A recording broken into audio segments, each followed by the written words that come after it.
Into this reading, there's this feeling of detachment, right? But this feeling is coming from you. It's not them. It's you, right? And the reason I say that is because before I start this, my intuition was telling me a few of your collective are on the way to detachment.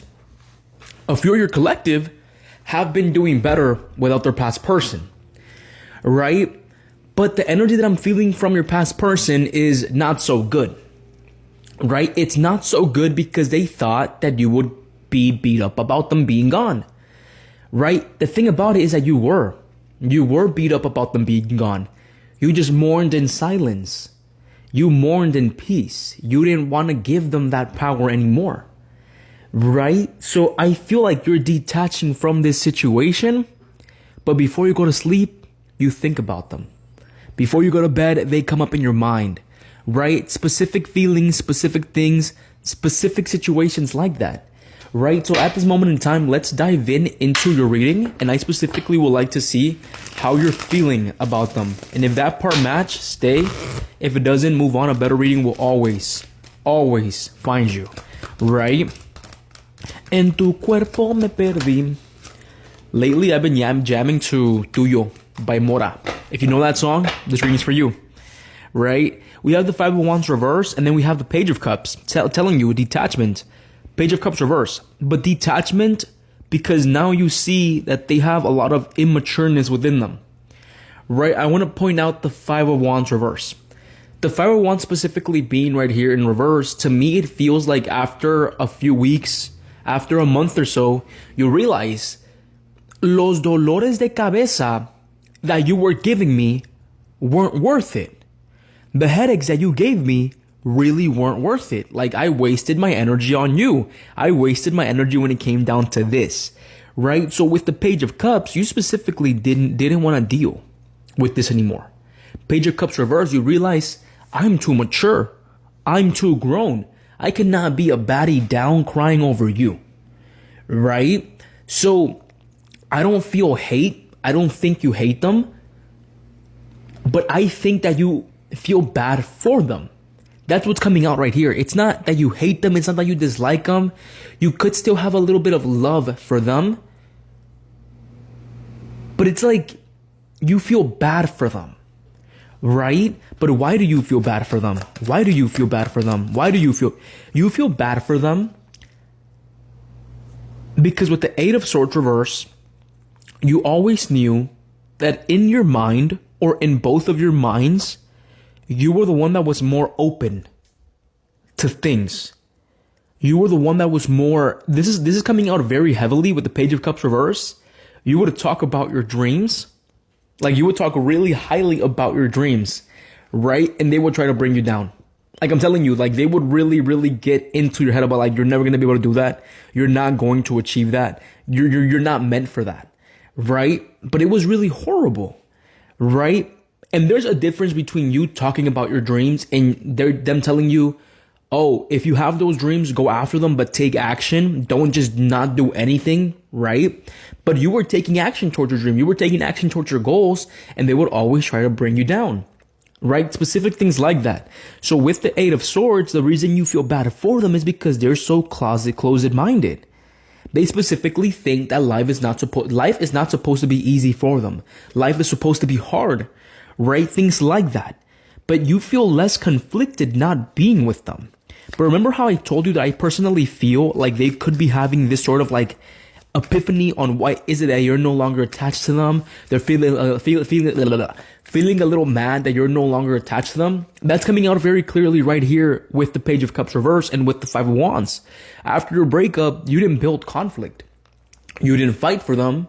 And if you did fight for them, right after they told you no, you gave up on them. Right? Things like that are coming out very, very heavily at the moment right now. Right? So the way that I feel this happening is I want to see how they're feeling about my collective. I want to see how they're feeling about my collective.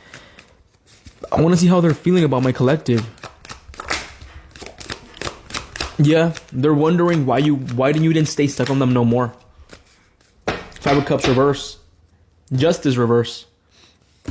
First of all, right here, one of their main thoughts in their head is moving on, right? One of their main thoughts in their head, it's moving on, right? But that energy is being pointed out towards you. It's being pointed out towards you with the Temperance. They're trying to find balance within their thoughts, within the Five of Cups, the Temperance. I'll pull these two cards later, and the Queen of Swords reverse. The reason being is because they're in the middle. They're in the middle of why, I want to move on. I no longer want to focus on this. They're trying to find balance within that, but then pointing at the Queen of Swords reverse, they're wondering why is it that you no longer are keeping your guards down?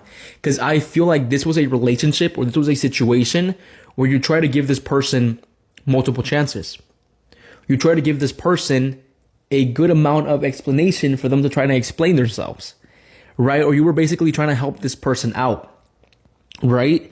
So with the Queen of Swords, with the Temperance being right here, we now know that you do bring them some sort of mental peace into their reality. The only problem right here is that you're no longer willing to offer them that. You're no longer willing to do that for them with the Queen of Swords reverse.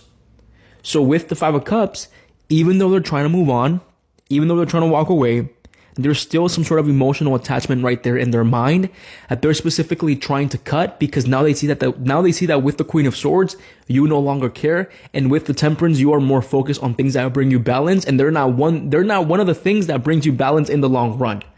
Right? It's coming out very clearly right here at the moment. And I specifically want to see with the Seven of Swords reverse.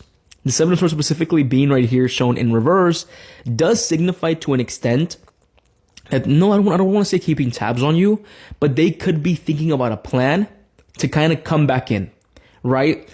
And the reason I say that is because I read the Seven of Swords as somebody that's being more strategic, somebody that's been more caught, somebody that can no longer lie their way back in, right? So now you see them for who they are. No doubt about that. Now you see them for who they are as a person. So they have to make some sort of strategy for them to kind of jump back into your reality, right? Now we have our final card being the Chariot. Movement. This is movement being shown towards you with the Justice reverse and with the Knight of Swords. These two cards right here, this is movement being shown towards you. I want you to acknowledge that. But it's being shown towards you because it feels like things ended unfairly from their side. Like that there's more you need to give them, or there's more that they have to take from you in order for things to balance themselves out, because in their mind, they got the short end of the stick. Fucking crazy to me, man. And then we also have the Tower reverse. It's time for you to avoid this. It's time for you to avoid this person, because if you do not, trust me when I tell you, if you do not avoid this person this time around, they will destroy your stability that you're currently building, because you have a lot of mental peace without them. Overall, that's all I have for you. Take care of yourself.